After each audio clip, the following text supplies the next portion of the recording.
People of the world, welcome to Marketing as a Foreign Language, episode 248, just in time for a little bit of news. And then our amazing guest is going to be live. Uberall raises $115 million, acquires Moment Feed to scale up its location marketing services. Did you know that location-based services may have had their day as a salient category for hot apps? Blah, blah, blah, blah, blah. The point is, Uberall, which works with retailers and other brick and mortar operators to help them update and provide more accurate information about themselves across a plethora of apps and other services. Here's the point. They got $150 million. Why is this relevant? Because there's something called Yext. Yext is super annoying, but I use it anyway. Why do I use it? Yext allows me as an agency owner to go into one platform and update the addresses across like Yelp, Google My Business, and those 60 other ridiculous directories, because Google wants you to have the same name, address, and phone number for every single one of the yellow pages and this one and the biz circle XYP, whatever. And so I pay Yext, and there you go. So now what we're talking about is a similar idea, but for apps, because there's a million different apps, and being able to, deal with this overlap is something that they're getting a lot of funding for. Not surprising to me. Jack Dorsey on Bitcoin, this one from CNBC.com, he says, quote, "I don't think there's anything more important in my lifetime to work on than Bitcoin." He says, Bitcoin changes absolutely everything. In fact, if I were not at Square or Twitter, I would be working on Bitcoin. I have been in Bitcoin for a few years. I owned a company that was mining Bitcoin. We're going to see a decentralization. How should I say this? I think we're going to see the power of the arbitrary lines that we have drawn of nations slowly decrease, because we're going to have more and more. Everything's going to be global. It's already global. I'm looking for a graphic designer. Guess where? I care where they live. I don't care where they live. It makes absolutely no difference to me where my graphic designer lives. They can live on the moon for all I care, as long as they've got good Wi-Fi on the moon. So global currency, and then we've got multinational companies like Facebook, Twitter, global reach, and we've got TikTok, which obviously comes from China, all that sort of stuff. So yes, Bitcoin is going to destabilize currency, and I would agree with Dorsey on that. Final little bit of information is YouTube banning several type of advertisers from the masthead area in YouTube. I find this hilarious because it's alcohol. Okay, get it? It's bad for you. Gambling, right? Also bad for you. And then, prescription drugs, which, you can argue, whatever. And then the fourth one is politics. So alcohol, gambling, drugs, and politics, they're all in the same sort of thing. Ladies and gentlemen, did you know that our guest today is very special, near and dear to my heart? She shared with us an incredible story about her father in the last episode. If you have not listened to that episode, you should go back to the Cynthia Krantz episode and listen to that. It was a story that I told to a lot of my friends, a lot of my family. It is entrenched into my psyche. And she shared with us bipolar 2, which is something she was diagnosed with, something she lives with. I have anxiety in a real way. Many people are struggling with some mental health issue. I mean, come on now. But to be open and honest about it in a business context, to me, is exactly the move in 2021. Did you ever open up a tab and it starts making music? That just happened to me. Ladies and gentlemen, did you know, on the show today, we are blessed to have the one, the only, the marketing maven herself, Cynthia Krantz. Let's go. Hi, Kellen. Hey, Cynthia. Hey. So you mentor people, which I love. Love to mentor people. So you're in 2 different organizations. Can you talk about those organizations? Yes, I mentor for 100 Roses from Concrete, which is a organization that mentors minority students in advertising. It creates a virtual ad agency that they can work for nonprofits to develop marketing campaigns, which I think is phenomenal. It's just good all around.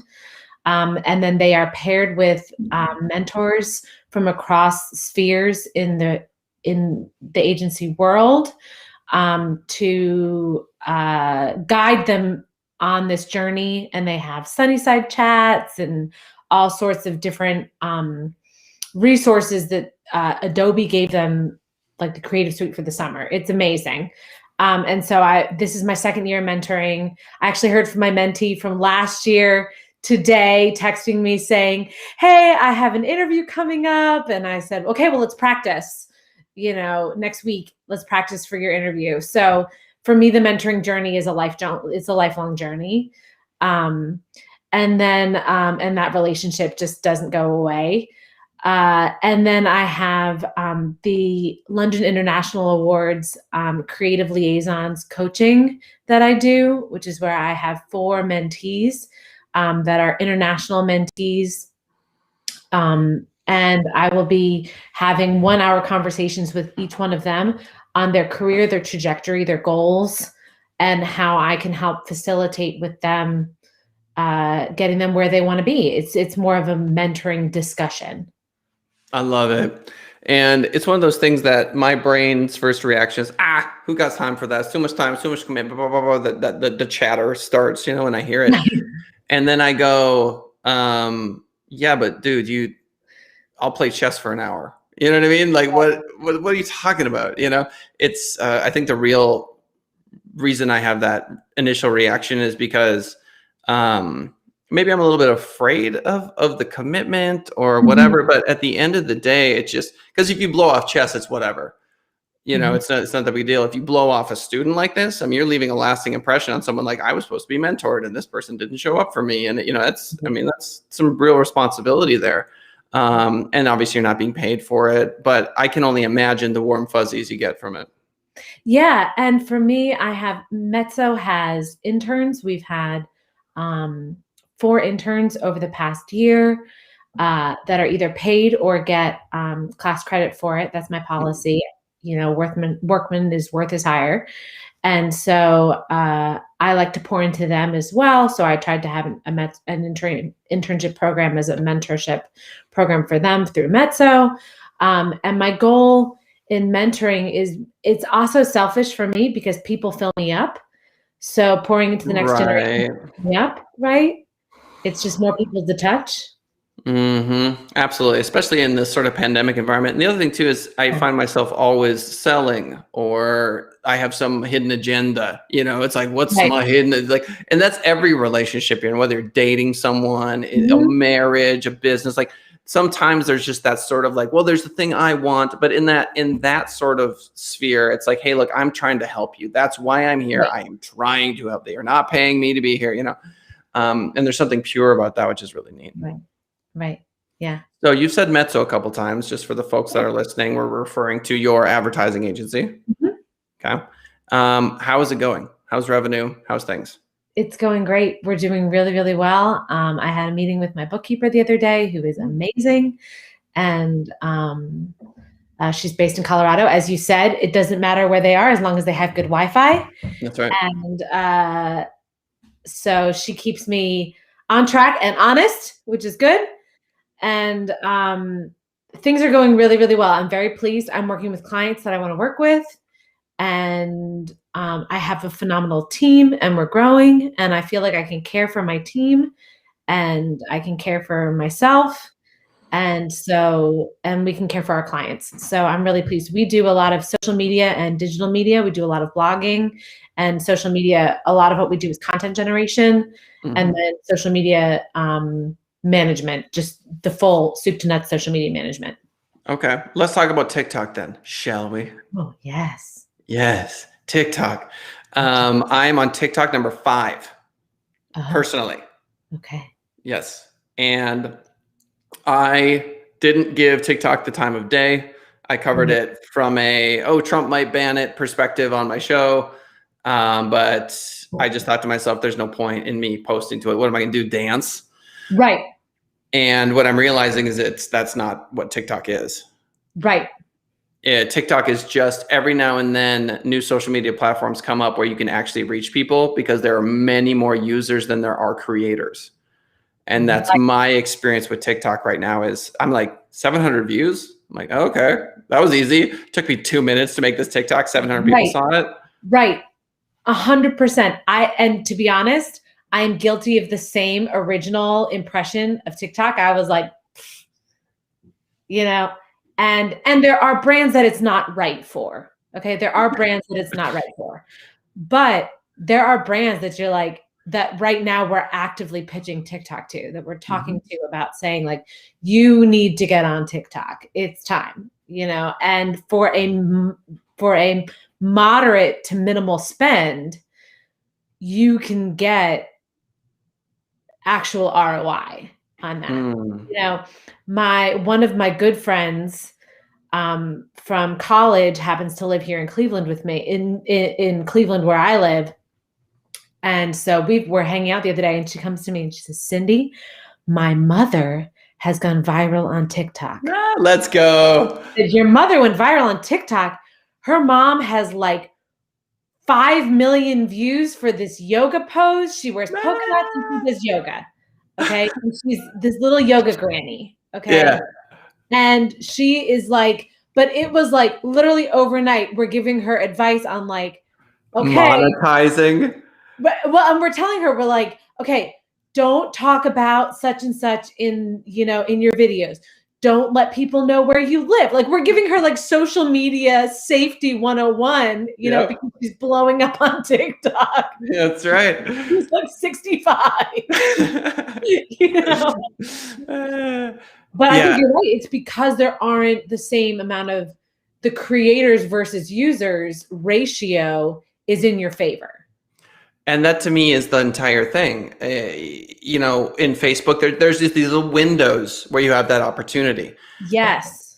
And you either jump or you don't. I have no illusions about ever being popular on Facebook or even Instagram at this point. It's like there were people who were famous in MySpace, meaningless, obviously now. So just learning, the older I get, understanding the seasons of humanity. NBC used to be the only thing that ever existed ever. They were just the best shows, and the whole culture revolved around NBC and Friends and all that stuff, if I remember correctly. I just have these memories from being a kid, and now it's Netflix. Duh. Right. And we remember when Netflix was mailed to your house. That's right. I had somebody once say to me, did you know Amazon just sold books at one point? I was like, yes, I am that old. Now they sell souls. But I think that you're right. It's seasonality. I mean, Clubhouse was the thing during the pandemic, and you don't hear about it as much. Yeah, but Facebook just launched is launching a new audio rooms. Sure. Exactly. Twitter was talking about doing that. It's all moving so fast that you have to stay on top of it. But you're right. Everybody's fighting for the Instagram space, and that's still a really viable space to be. But TikTok is definitely, if you're a marketer, you need to think about it. You really do. I again, on Instagram, I'll post and get like 15 likes. I post on TikTok 78. Where am I going to spend my time? Right. Come on. It's a good grow an audience. Because what I learned from my sister, who owns Chelsea Smith Cosmetics in Sacramento, California, she'll do a wig show. Okay. And she's TikTok famous. I'm going to take some credit. Little pat on the back. So she came over to Vegas a few months back, and she did well on Instagram. She's got over 10,000 followers. Forgot how many it is. And really does well on Facebook. But she got on TikTok and just absolutely exploded. And she'll do a show, and just tens of thousands of dollars of orders will come in. Just my aunt called me, and she's like, it was so exhilarating, Kellen. She's been a teacher her whole life. She's never had an experience like this. She was literally in the show. My aunt's like 60 some years old, right? And so she's putting on wigs, and wigs are just fun for anyone who's never just like messed around with wigs. Like, I put one on, and me and my uncle, like, we just look like this stoner band instantly. We're all like, yeah, our personalities change. We're just being stupid. And so anyway, she does this wig show, my aunt, and then she's like, I couldn't believe it, Kellen. She's like, I was just looking at, and just hit the refresh button, $3,000 more, hit the refresh button, $6,000 more. It's astounding. It's astounding. And so Chelsea can take her audience wherever she wants to take them. Yes. So it's like find the platform where you can establish an audience, do that, and then move them around, Yes. as the platforms change. Yes. Agreed. So what are you doing to get more clients? I do a ton of networking. I mean, a lot of my clients, it is still very relationship driven. It's not this, I mean, yeah, there's the cold call and that's worked, Mm, but a lot of it is very, very relational for me. Um, because I work with emerging brands, small to mid-sized businesses and things like that. There's a real trust factor that comes in when people are spending money, but they're at that level, right? And mhm. so, and Mezzo hasn't been around long enough to have some super. I didn't have a brick and mortar store that everybody knew about for 15 years, right? Mhm. But I happen to know, you know, 2,000 people in the industry, personally. Yep. So it's reaching out and doing a lot of networking. Yep. And it So, comes in seasons where I don't pitch as often as I should, but that's also a capacity thing. And it's also my time is not scalable, mm, but it's still my business. And so I'm still, up until about 6 months ago, I was holding it very, very, very close to the vest. mm, And then I found some really, really great teammates that that I could bring in, that I could trust, which made my time more scalable. You right. know? Oh, yeah. Yeah. So for the listeners out there, there is a great irony in owning an ad agency, and that is what we do for our clients doesn't work for us No, usually. So you would think that, being an ad agency, for example, we rank number one or number two for internet marketing Las Vegas, doesn't matter because people they want the trusted referral. In my previous company, we worked for years to rank number one for SEO Las Vegas. If you get phone calls for that particular term, people are super skeptical of you still. They're like, who are you? What's your thing? People want to be introduced to you by another business owner friend of theirs who said, hey man, worked with this is them. person. They know their stuff. They're really good.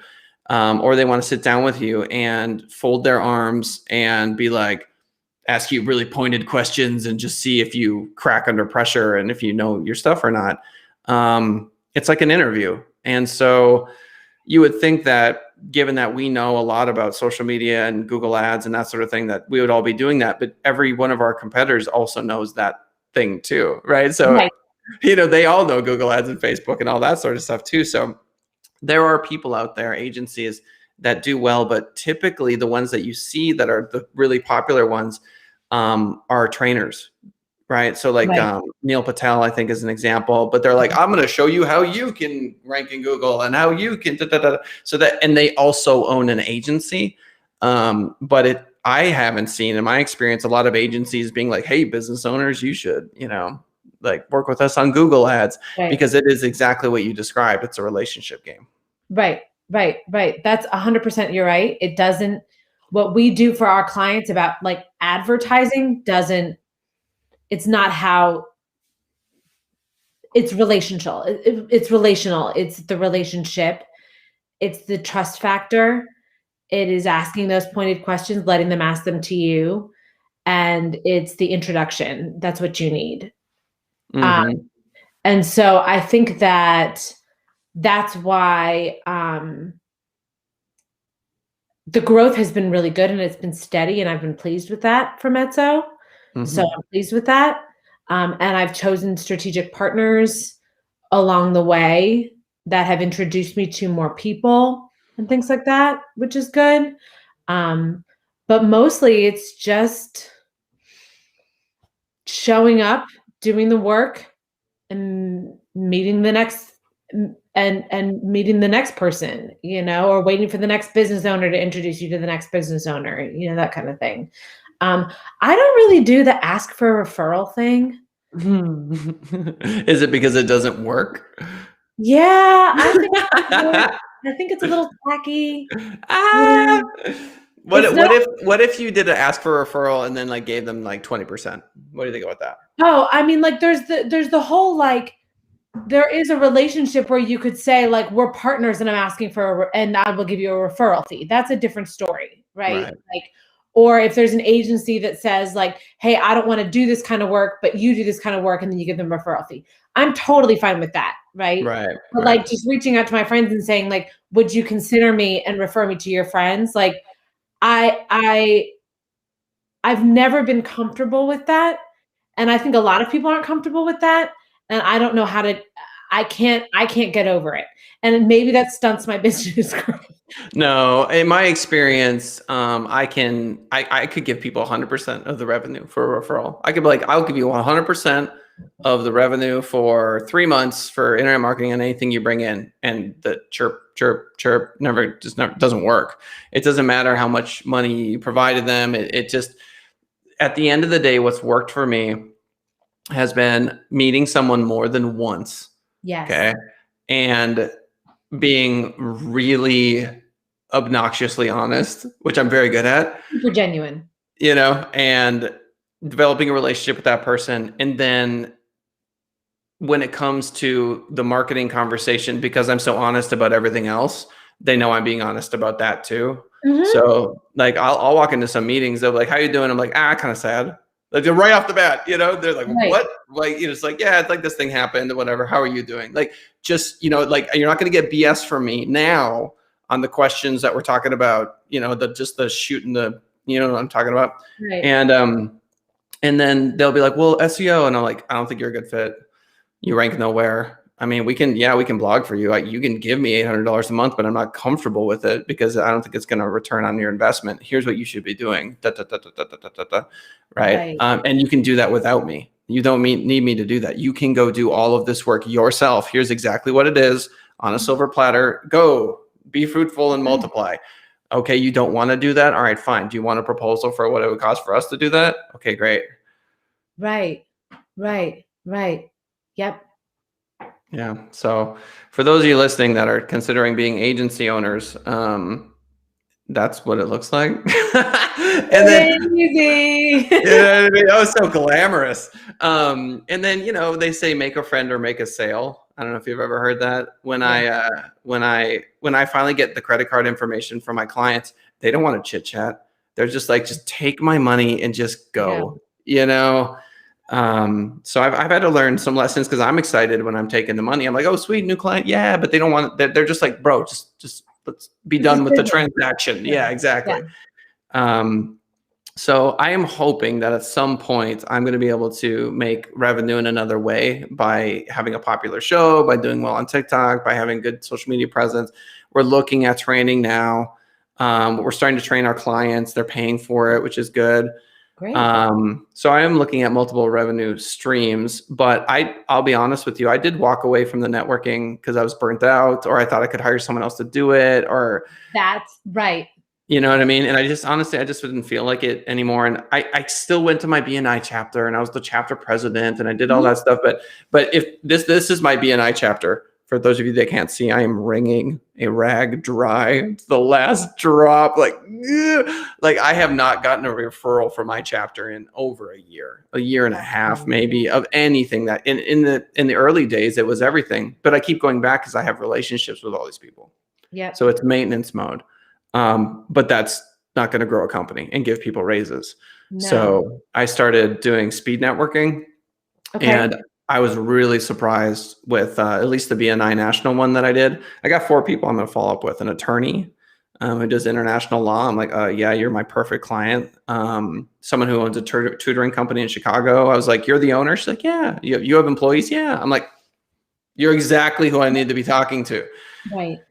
So yeah, maybe speed networking. It's not very glamorous. It's like speed dating. You know what I mean? Right. So I just got to get over myself.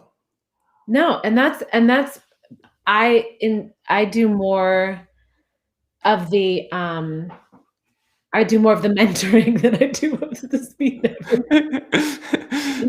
So does mentoring work? I mean, when you No, it no, of doesn't course make not. You don't get money. anything. No, you get no revenue. No, you get no revenue. You just, but it introduces you, but it introduces me.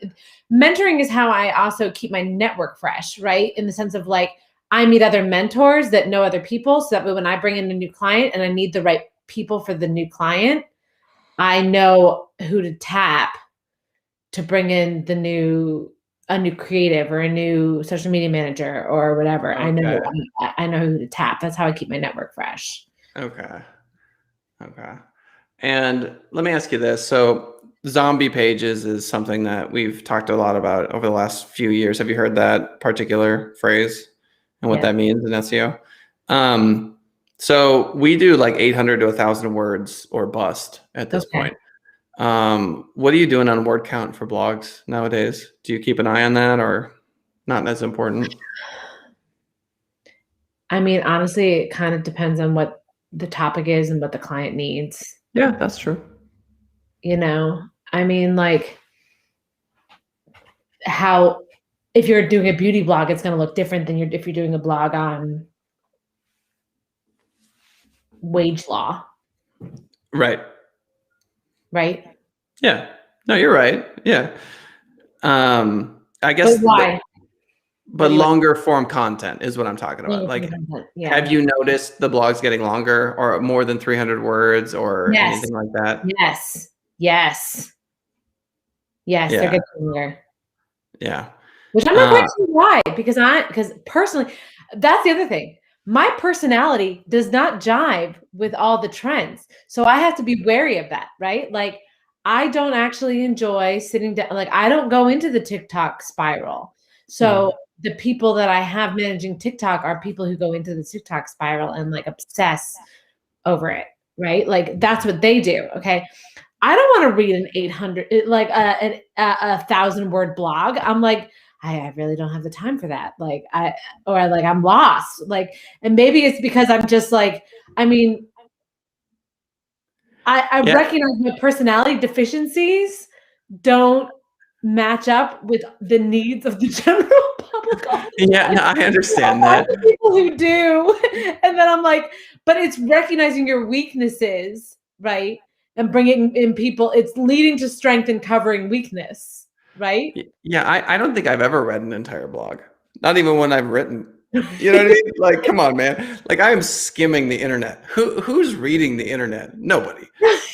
Nobody's reading the internet. And so, the 800 word post is, 10 bullets and then these little like italics that like summarizes the Yes, section and then, like a picture that told you what you just could have just read right read. here anyway. So for me, that's what the 800 word blog post is. It's, Yes, you can look at this for about 9 seconds or you can read it in 3 minutes. It's, you know what I mean? It gives you the option to do I'm one a of 9 those second. two things. Yeah. So, and obviously from an SEO perspective, if this blog has people on that website or on that blog page for 8 more seconds than the other one, then Google's grabbing that data and going, okay. And then if people see it as a resource, they're more likely to link to it. And Shali, our Instagram influencer team member, did a training on saves versus likes on Yep. Instagram, which I thought was interesting. And saves are more resource-based things.